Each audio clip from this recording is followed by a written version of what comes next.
Welcome to Genesis Global Radio, the origin of information. And now here's your host, Christine Larkin.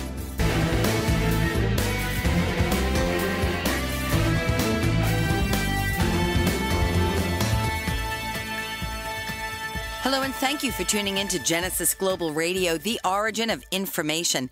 I'm your host, Christine Larkin. On today's segment, we'll be speaking with Kimberly Berg, male feminist artist, creator of the website IsisRising.net. He is the founder of what he calls modern Paleolithic art.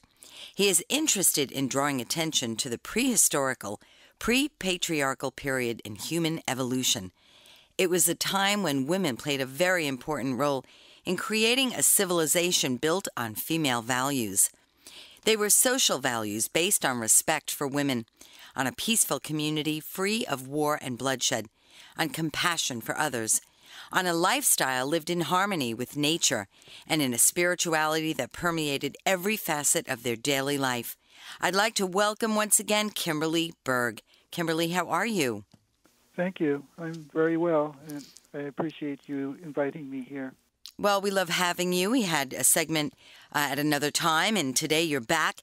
So, Kim, how can we know how people lived in prehistoric times when there were no written records? Well, actually, we can learn quite a bit. These days, when a archaeological dig is taking place, it's not performed just by one university anthropologist. A whole team of scientists are usually involved, including anthropologists, archaeologists, paleontologists, zoologists, climatologists, botanists. They're all gathered together at the same site collecting information. And in that way, we have a much broader concept of each dig, even though there's no written records to record anything that was happening during this time period. Mm-hmm. And what years are we talking in this time period? Well, we're talking about Paleolithic and Neolithic sites. Mm-hmm. Paleolithic goes all the way back to like 30,000 years BC. Wow. Neolithic goes back to about 10,000 BC to about 5,000 BC. Mm-hmm. So we're talking about, things that are long before written records were available. Right. So, Kim, where are these digs taking place, and are they? How long does it take to decide where exactly to do a dig? These sites are taking place in the Middle East, Turkey, Iraq, Iran, also in southern Europe, even other parts of Europe, Central Europe, Spain, parts of Spain, and going all the way east into Asia. Mm-hmm. So it covers a really wide area. Mm-hmm. We think of early civilization as beginning in a small part, but actually it's very diffuse. Yeah. And so if patriarchy did not always exist since the beginning of time, and I don't think a lot of people are really aware of that, what kind of society existed before patriarchy? It's interesting because they didn't have any precedent, so they formed a society that just felt right and seemed to meet their needs. But now it's becoming more clear that it was a more equal gendered society, so that neither men or women ruled over the other. Riane Eisler likes to call it a partnership society, where both are working together in harmony and doing whatever is necessary in order to live their life in a meaningful and productive way. Yeah. And so it seems on some level that we're attempting that again in modern times, where it seems to still be a little bit of a patriarchal society, but women today play a key role. Let's touch a little bit on that. Western culture, how does it compare to the world that existed before patriarchy? Actually, there's no comparison. Yeah. Yes, we like to think, that there's big changes taking place in our society, but still patriarchy rules. And once institutions are set up that favor men over women, it's very, very difficult to make changes. Mm-hmm. So in government, it's usually men who are leading. In religious institutions, it's usually men, and especially the Catholic Church, we still have the Pope. In economic, Wall Street is mostly governed by men. Corporations are mostly ruled by men. So we might like to think, that we are moving away from patriarchy, but believe me, it still plays a very important part of our life. Mm-hmm. But even though we are patriarchal, there is a reverence to women in our culture. Goddesses, women are often referred to as that, and sometimes it's said that men enjoy viewing a woman, in that goddess role on a throne. He wants to serve her and be good to her and care for her. So how can those two live well among a modern civilization? Yes, there are definitely changes taking place in our society, but they're also very regressive. There are also very regressive parts that have not changed at all. Mm-hmm. All we have to do is look at Congress, what's happening in Congress, and the fights over abortion, over women's health. These are all things that are being decided by men. Mm-hmm. So there's still a lot of things that have to be changed before women will really be free to be in control of their life. Yeah, and have a voice that is truly heard and listened to. You mentioned something there. I wanted to touch a little bit about the abortion rights, or the right to life, rather. And it seems that there are a lot of men that are making those decisions because they are in those power positions. But when you hear of the atrocities that used to happen, it hasn't happened in a while, but outside abortion clinics, there were men that were murdering people. And they're the ones that, are sitting in that hierarchy making those decisions. So could you consider that a bit of a backlash?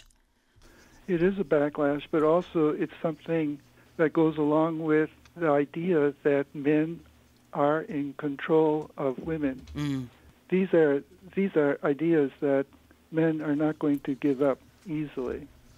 And what we see in the women's life debates, this is just a continuation of the fact that men have the power to control women's life.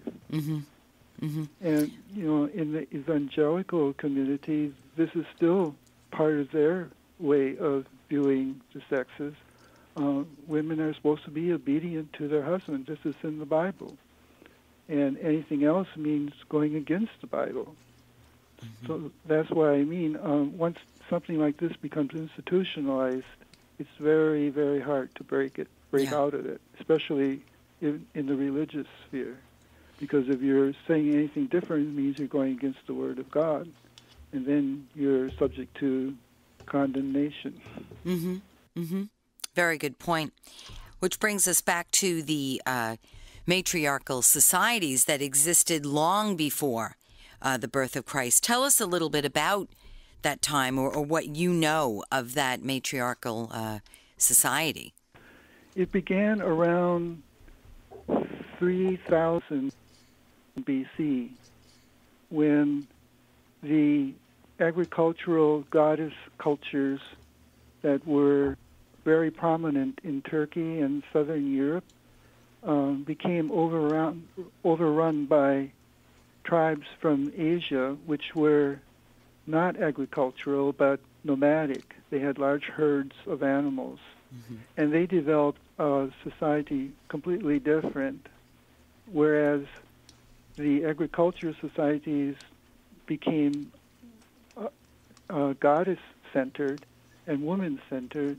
these nomadic Asian tribes developed very rigid patriarchal systems where man was considered to be powerful and rule over women, and it was also very militaristic.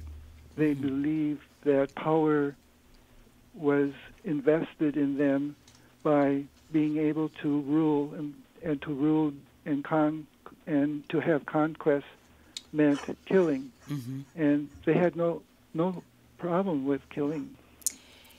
And so they developed militaristic weapons that peaceful, loving, agricultural goddess cultures had no access to. They never even developed anything like this in all their history. So when these two tribes came together, I mean, at some point they must have crossed paths. What happened? They were completely wiped out. They were, especially in the Balkans, in Europe, there were waves, three major waves of these warring nomadic tribes that just came in and destroyed everything in their path because they had the military means to do it. And the peaceful agricultural communities had no way of defending themselves. And when they took over, the first thing they did was to institute their patriarchal system of ruling. So this is where it began, more or less. Yes, and in Turkey and Mesopotamia, which is mostly Iraq and Iran, it was more like a slow infiltration of these people, and they slowly acquired the means of ruling different areas and different cities, but it wasn't. It was a process that took several, at least 1,000 years. Yeah. And it went sort of back and forth. Sometimes women would be more in power and in charge, and then it would then revert again to male ruler. So what kind of world do you think we'd be living in if it remained a matriarchal society? Well, see, that's the problem. We like to speculate, if matriarchy in that society had been allowed to flourish and be with us today without being interrupted by patriarchal system, our world would be completely different from what it is now. We're, over the last 5,000 years, we've suffered wars and conflict and aggression. All these are products of the patriarchal structure. And none of this existed during the earlier societies that were goddess-centered. So we would be living in a much more peaceful, much more productive, much more happy civilization than what we have now. It certainly is fascinating to speculate. We're going to take a short break, give a little pause to people's consciousness and give some thought to what we've been talking about. We'll take a short commercial break, and we'll come back and hear more from Kimberly Berg. I'm your host, Christine Larkin, and you're listening to Genesis Global Radio, the origin of information. We'll be right back after this short break. Welcome and thank you for listening to Genesis Global Media Talk Radio. Genesis Global Media is an advertising agency and so much more. We put you on the map. That's right, Genesis Global Media is a branding machine. If you have a story to tell, we get the word out there. Radio shows nationally, television shows nationally, print, internet, search engine optimization, social media, you name it, we do it all. Our in-house staff provides you with everything you need from concept to finished product. Our state-of-the-art 10,000 square foot video production facility is out of this world. During these tough economic times, most ad agencies have closed their doors. Our doors just keep opening with 10 new clients coming on board weekly. Stop on by our website at www.genesisglobalmedia.com or call us at 631-419-7344. If you have a business, a product, or need to get messaging out there to millions of people, we're your solution. Stop on by our website at genesisglobalmedia.com or call us at 631-419-7344. Are you stressed? Is your stress driving you crazy? Do you know there are many ways to relieve the stress? The Spirit Within Massage and Hypnosis Clinic does just that, reduce your stress plus so much more. Established in 1997, the Spirit Within Massage and Hypnosis Clinic offers an approach to wellness for those individuals who choose to either utilize appropriate complementary methods to enhance their current medical care, or to those individuals who are on their personal journey toward improved health and wellness through the use of therapeutic bodywork, Reiki energy healing, or hypnosis. The Spirit Within Massage and Hypnosis Clinic is owned by Dr. Judy Dean, a registered nurse and board-certified massage therapist and medical hypnotherapist in LaPorte, Indiana. Visit www.spiritwithinmassage-hypnosis.com to see all services offered by Dr. Judy. For a free personal consultation, please call Dr. Judy Dean at 219-326-1380. The Spirit Within Massage and Hypnosis Clinic, 219-326-1380. And we are back. I'm your host, Christine Larkin. You're listening to Genesis Global Radio, the origin of information, with my very special guest today, Kimberly Berg. He's an incredible feminist artist. He has developed a website that just has magnificent works on it. You must go on and check it out, isisrising.net. That's www.isisrising.net.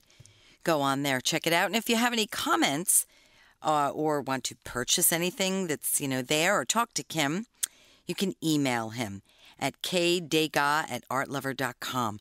That's KDEGAS @artlover.com. And again, that site is isisrising.net. So we talked a little bit about matriarchal versus patriarchal, when it all started, long before the birth of Christ, when it changed, how it changed. So where are we today?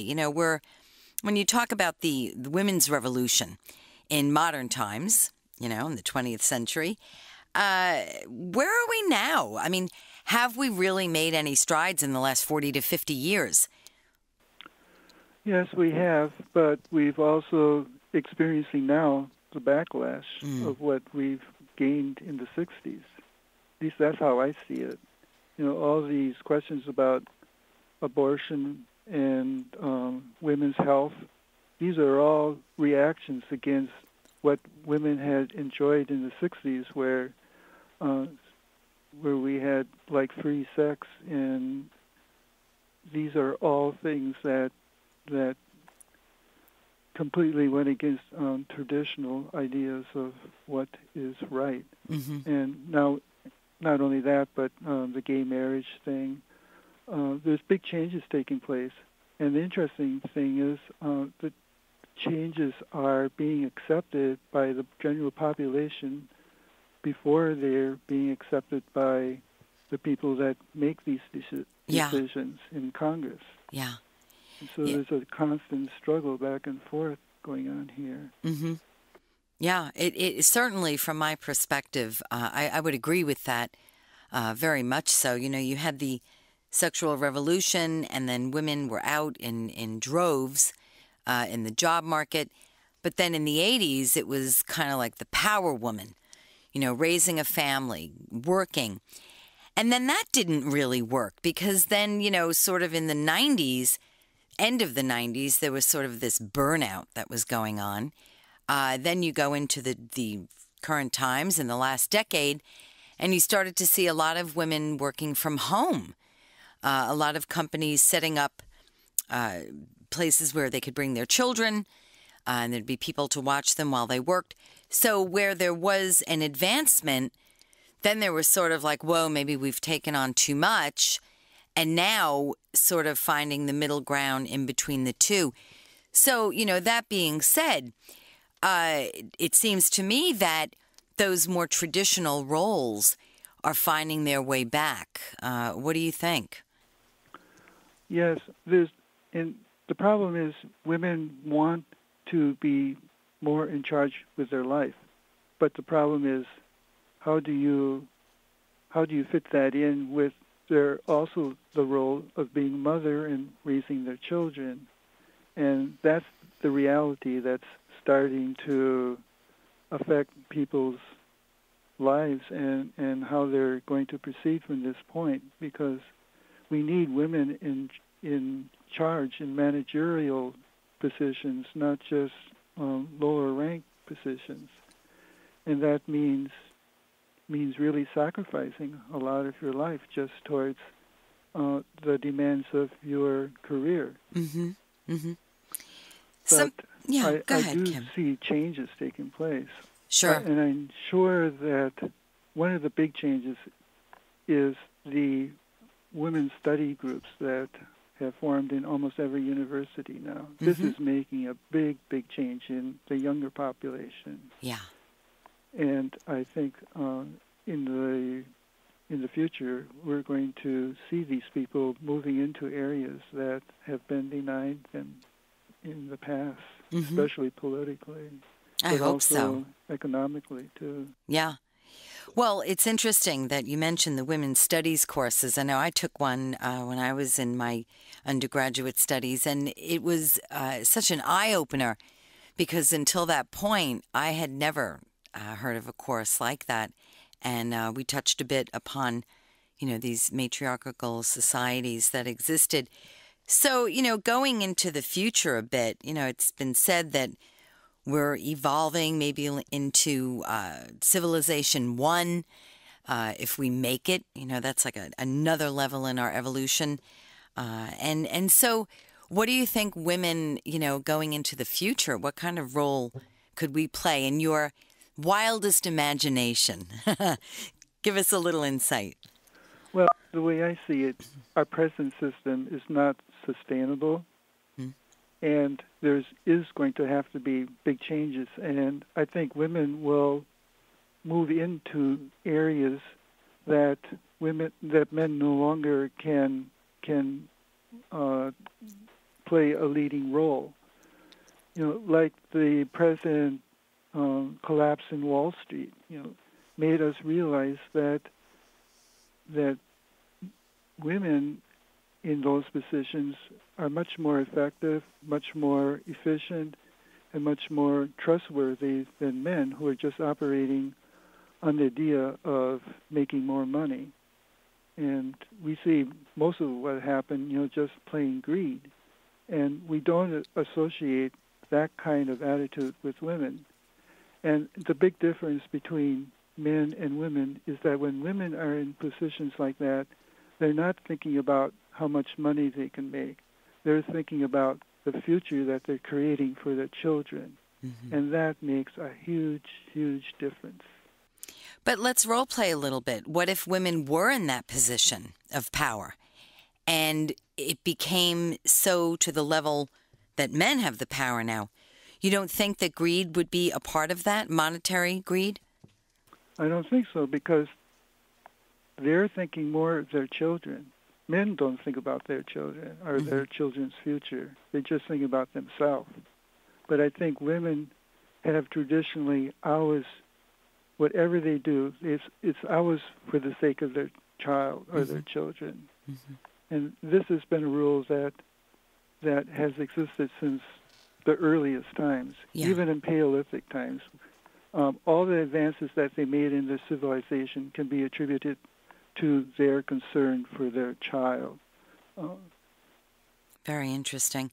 Because of that pivotal ability to give birth, it's a different awareness.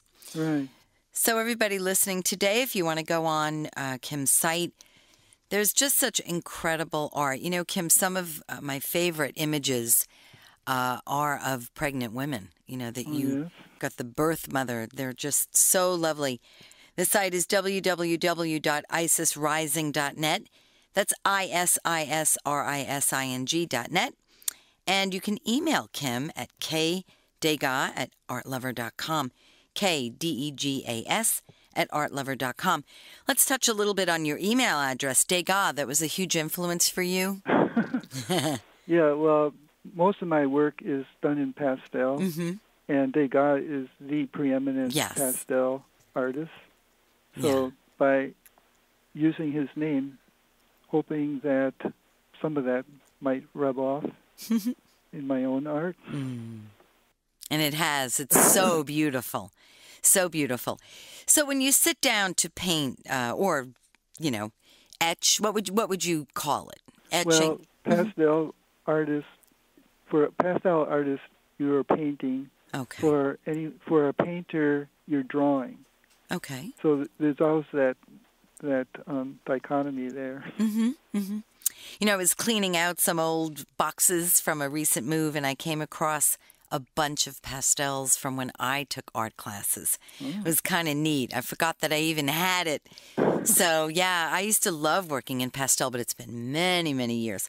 But when you sit down and you start to paint, what